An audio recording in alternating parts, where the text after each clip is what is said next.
And here we have Lilian Muniva. Lilian was pregnant, and she's in charge of all the mothers that were pregnant. We have about 29 children that suffered, and they still suffer. Hello everyone, my name is Lilian. Nikiwa hapa mbele zenu niko na Catherine Bwire, the mother to a silent survivor, and I will give her the chance to speak. I've been speaking many times, so let me give her the chance to speak. My name is Catherine Bwire. I was on 13th floor, cooperative house. I was 7 months pregnant at the time of the bomb blast. I lost my both eyes. My life changed. I had to undergo rehabilitation at the Kenya Society for the Blind. I learned Braille, independent living skill. I lost my marriage. I was newly married. I had to depend on my daughter to assist me in doing my household duties. I lost my dreams. I lost my career. I had to undergo depression because life was very difficult. I got a baby after 2 months in October, a baby girl called Bahati. She had now completed high school. There's no money to take her to college. She's undergoing stigma from the society. They have called her several names. Wanamuita ni akona mkosi. Sisi ni family a bad omen. They don't want to associate with us. I have lost a lot of friends, a lot of my relatives. They don't want to associate with me. Wanaona kama niko na mkosi. Nikiwatembelea wanaona kama nawaletea mkosi in their family. I'm left alone with my daughter. My daughter is undergoing depression, akona convulsion. Hata jana tulikuwa hapa jana collapse. Nikashindwa what to do. I called Caroline Muthoka.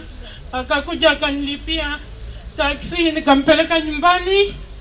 My daughter is undergoing depression, stigma, hana kazi, hana masomo.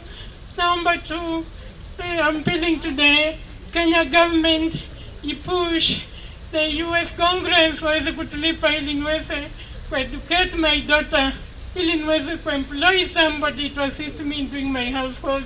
My daughter's life has come to a standstill. Hawezi fanya kitu chochote. He's there taking care of me. I have lost my friends and my relatives. If you call them, they think you are begging them to assist you. Wanafikiria unawaomba usaidizi. They run out of me. They call me names. Oh my God, where are you? I am suffering. My daughter is suffering because of my blindness. Oh God, come to my aid. Come and assist me so that we get compensated, so that my life can be normal like other people's lives. My name is Rosa Seto. I was in 18th floor, working with Tana and Athi Rivers Development Authority. That day I had my son, Colin Sabner Mango, who was 5 years old. He was to go for an appointment, a dentist appointment that day. And I was pregnant. I was 5 months pregnant. It has not been easy. First, in the office, all of us are traumatized. It is very, very difficult because many of our staff had memory lapses, disorders, and also our organization was not even compensated. Myself and my child have not been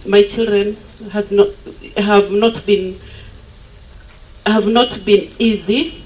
Three people in one house has not been easy because disorders, sickness, support, education, it has not been easy at all. Since the medical was withdrawn, we have really suffered. You can't save, you can't have money to support, you can't go anywhere and support. Family neglect you because they see you as if you are a beggar. But God is with us. All we are asking, for sure and for sure, and it is really real. Especially, we never knew about bomb. The chemicals which was built in that bomb, those chemicals have really affected us. Our bones, like me, you can see me now. My bones, we inhaled very dirty medically chemicals. So many people have died just because of those chemicals. Please take care of us. Compensate us, please. Compensate us. We thank you, Senate. Amen. Thank you very much, Rosa Seto. In front of these young guys here are silent survivors. There are many, there are more than 30. And Lucky has been representing us so well in this. He came with the mother, and I would wish one other person to speak before Lucky, just to hear what the story is all about, and then Lucky will finish kindly, and then introduce your friend also.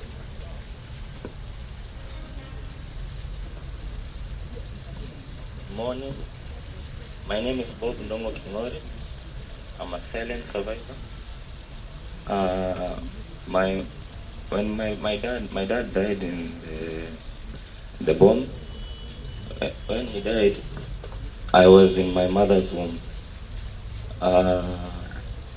While I was in the womb, the family of my father started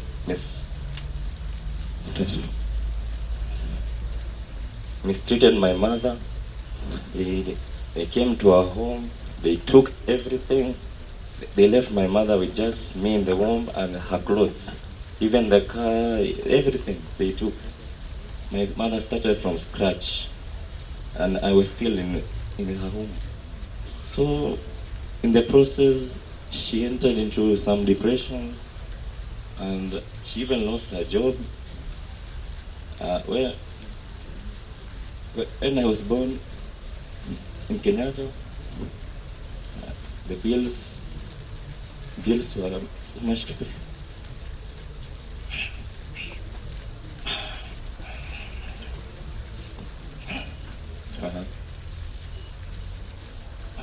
Even the school, my school life has all been a mess.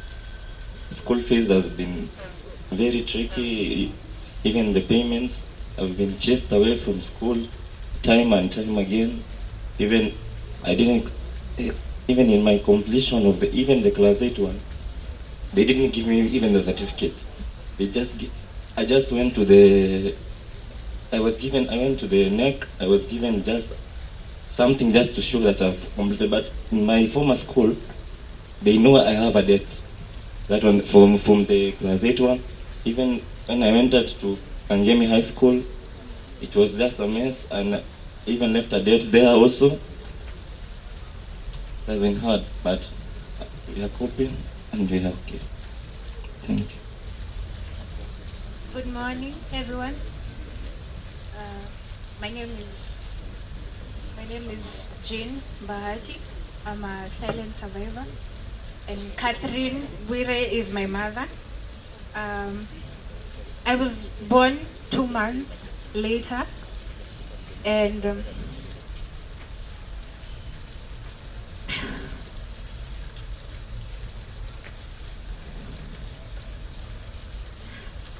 okay, I was born 2 months later.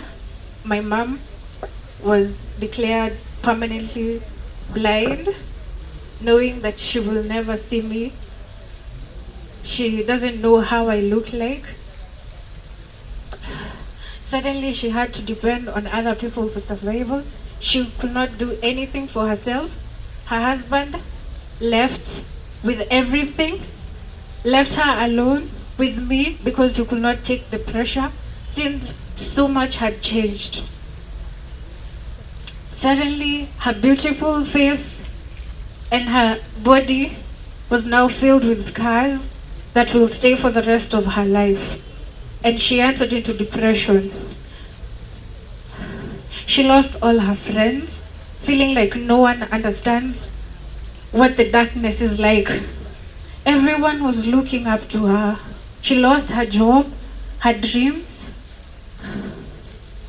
and she did not even know how to take care of me when she cannot even take care of herself. Feeling so ashamed, afraid, alone, so much pain and anger.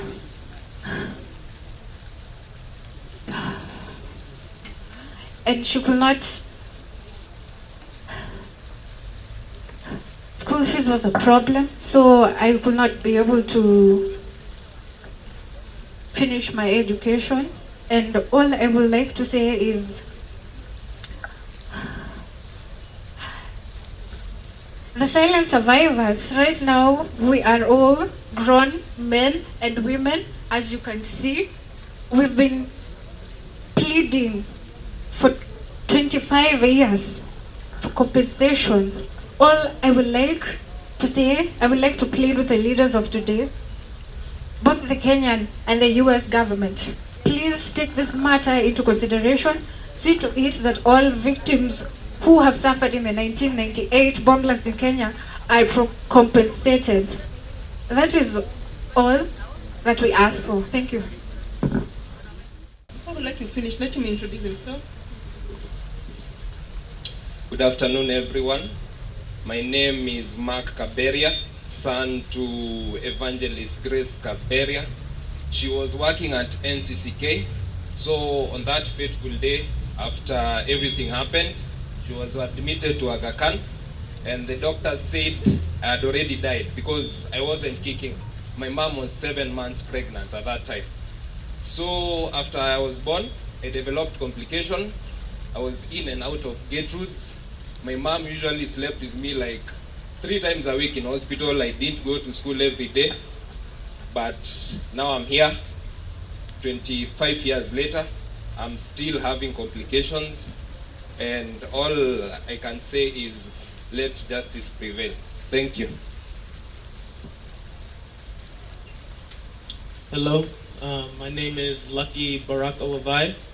As you've heard from my mother, the story, and I hope that after hearing Bahati, my namesake, Bob and Mac, you can see that it's not just me, it's many stories, many silent survivors that thankfully today no longer have to remain silent. That you can hear that after that day, the effects that continue to go on 25 years later, still seeing real tears, real emotions of the effects that people live with every day. And I just hope that you're able to hear that, and you're able to hear the stories of all of the other groups and people.